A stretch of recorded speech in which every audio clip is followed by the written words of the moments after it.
Okay, so I welcome all to this session on social risk and impacts. We are going to look at, as Talha said, on the the S part of ESG, and and how in IFC we look at environment, social risk management, and give you an overview. Given that I have 15 minutes to go over these topics, so give you an overall overview of the IFC sustainability framework, and then zero in on the role of board of directors and the corporate governance in ensuring ESG leadership. So to start off with this, I will first few slides I'm going to take you through what we mean by ESG, and in particularly focusing on what we mean by social risk and impact at IFC, and then why it matters. Some of this Andrew has very amply covered in his opening remarks, but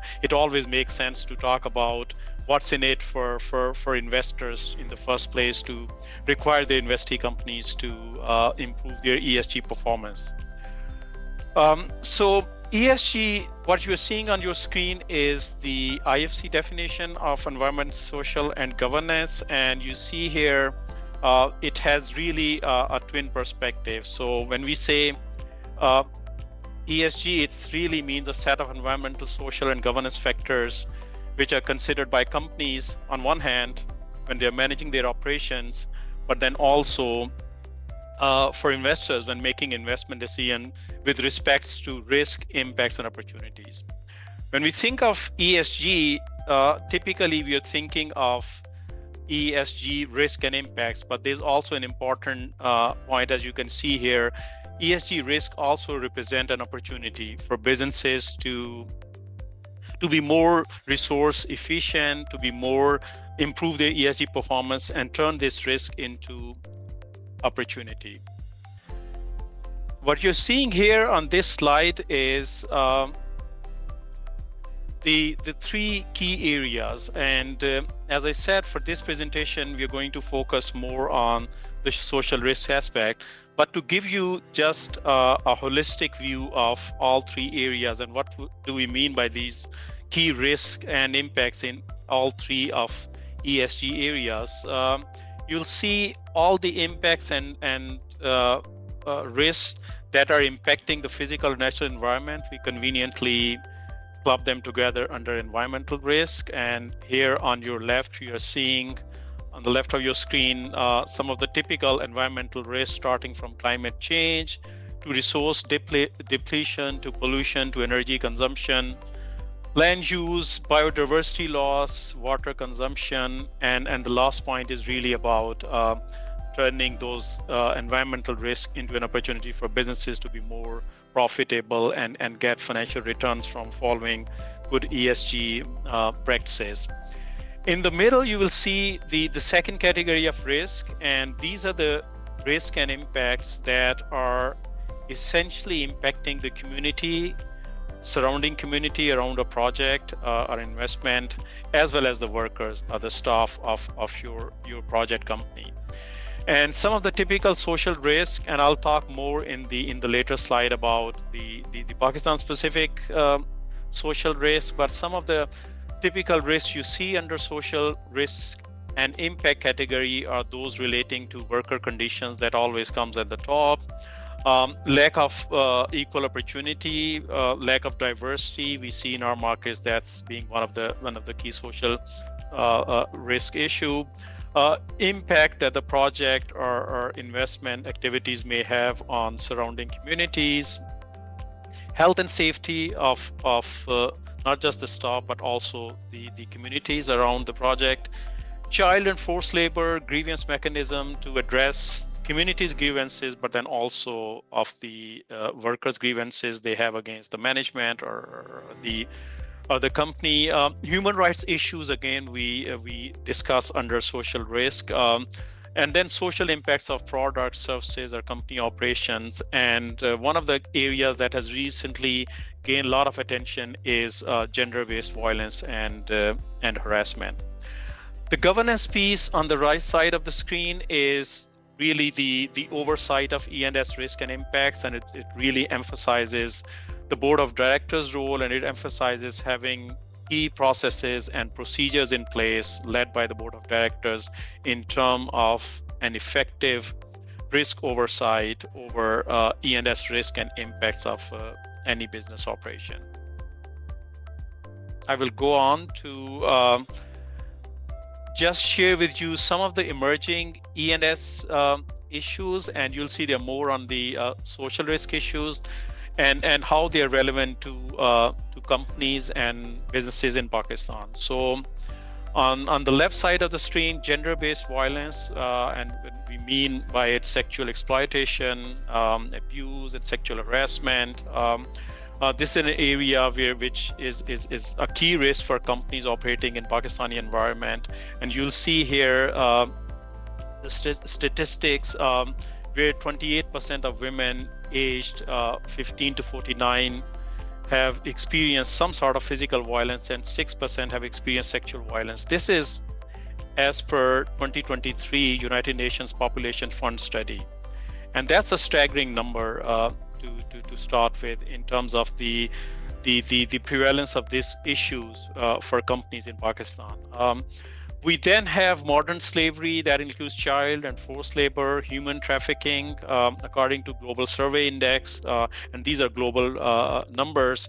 There are 10.6 individuals in every 1,000 on this globe are in some form of modern slavery. So another key social risk. Diversity and inclusion. There are many studies that PICG has done in the past, IFC under advisory projects, previous advisory projects. We have done one study on the board of directors and gender diversity at the board level. So this is again one of the key risk area in Pakistan, and we mean by it having equal opportunity to all staff and workers to rise through ranks, and not just through management cadres, but all the way to the board of directors. It includes gender diversity, having a policy around gender equality and gender participation and disability. And why it's an issue, again, you can see here, according to World Bank statistics, 2024, the female labor force work participation in Pakistan is only at 24%, which is one of the lowest in South Asia. I mean, the global average is around 48%. So, I mean, there's a lot that needs to be done by companies. There's a lot that needs to be done by other stakeholders to encourage female participations, workforce participation. Another emerging areas that, again, in our investment in Pakistan, we have seen is the risk, the E&S risks, which are embedded into or are hidden in the supply chains. UNICEF Pakistan recent study has highlighted there are close to 3.3 million children who are trapped in child labor. So again, I mean, E&S risk and some of those child labor practices are being,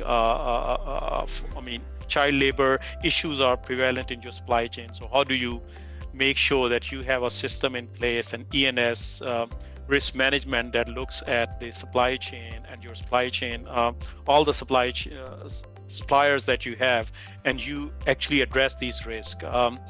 Another issue, again, although it's a environmental issue, but it really has bearing on the social risk, is the climate change. And Pakistan, as most of you who've joined this conference are aware, we as a country are the 5th most vulnerable country to climate change, according to Global Climate Risk Index 2025.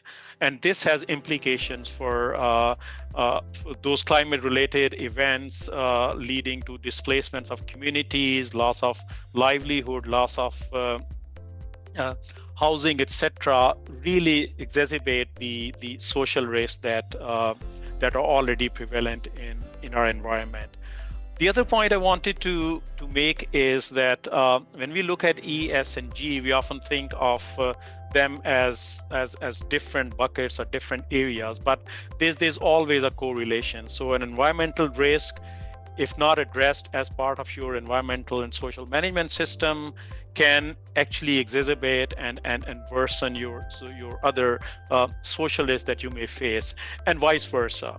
And same as I just explained, climate is there are studies that actually demonstrate this, that the climate risk exposes the vulnerable communities and vulnerable workers more as opposed to, and disproportionately as opposed to the other workers. Moving on, one of the key questions that one would want to ask is really about why social risk matter in the first place. And the number of reasons, just like environmental risk, if as a business you're not taking care of your environmental risk and impacts, that can lead to delaying the project, increasing cost, and at the end leading to reputational damage as well as legal and human rights infringements by the company. I will now move on to the second part of this presentation, where I'll talk about IFC performance standards, which is the framework that we use in IFC to help our clients be better in terms of identifying, but then also managing and mitigating environmental social risk and impact. But before that, just a few slides on why corporate ESG matters from the investor's perspective. I mean, there are a number of reasons we have seen in the last 2 decades. Investors are increasingly seeing ESG factors really as drivers of systemic risk and opportunities. Investors typically group these ESG issues as non-financial risks that they take in terms of their investment in these projects or different activities that they finance.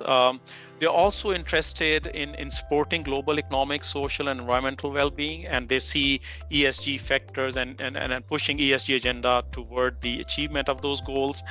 And then, of course, investors are more able and better able to assess ESG risk using different ESG frameworks, as well as reporting mechanism and reporting different reporting frameworks. And that gives them more insight into the ESG practices and really impinge on the investee companies to improve their ESG performance. Talking of the IFC sustainability framework, we have, when we talk the sustainability, use the term sustainability framework, I mean, it's really means three pillars or 3 areas. IFC, as you know, we are the part of the private sector arm of the World Bank Group and the largest global development finance institution focused on private sector development. In 2024, IFC committed a record $56 billion investment in emerging markets. In Pakistan alone, in 2024, we invested $2.1 billion. And at all our investment, really at the heart of it is the sustainability framework, which really articulates IFC's commitment to sustainable development, and it really emphasizes the emphasis that IFC puts in terms of its approach toward risk management, where E&S risks are really integrated to the overall risk management practices that we have at IFC. I'll talk just a little bit about sustainability policy and the access to information policy, and then we can go deep into the performance standards. So on the top, you see the sustainability policy, which is a high-level policy document that really binds IFC as an institution, holding itself accountable and really articulating IFC's commitment to sustainable development. We then have access to information policy, which talks about IFC's roles and responsibility in terms of disclosures, including institutional disclosures about our investment advisory operations. And then the last piece is the performance standards. Sustainability policy, as I said, it's really key to IFC being an impact investor, where we take development impact of our investments close to our heart, and that's really key consideration for us. It helps us demonstrate our commitment to low carbon growth, human rights, corporate governance, promoting gender diversity, and the overall ecosystem. And as I said earlier, it defines the roles and responsibilities that IFC takes on itself. Some of the examples where IFC is trying to make difference to its project is helping the private sector be more climate friendly through its investment in companies who are making better use of energy and are more resource efficient in terms of reducing emissions and as a result creating jobs, etc. We also are scaling up innovative investment models where we are targeting women, targeted private sector development and opportunities to transform local and global markets, especially in markets where gender diversity is a key risk. IFC performance standards.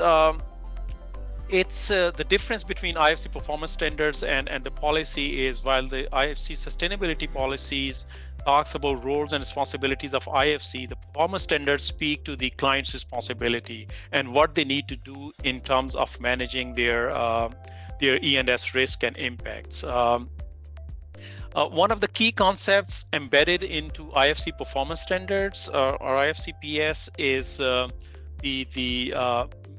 mitigation hierarchy that we have, where you try first to avoid a certain risk or impact. If you can't avoid it, you try to minimize, and if you can't adequately minimize it, you compensate and offset. I'll just very quickly go through, show you on this slide the 1 to 8 performance standards. So we call them PS1, which talks about the overall E&S risk management system in place, or ESMS for short. It also talks about having stakeholder engagement plan in place, and this is really the bedrock of all ESG performance of our investee clients. So we start with PS1, where we expect our clients to have a process for managing their E&S risk and impacts in a structured manner, applying a mitigation hierarchy.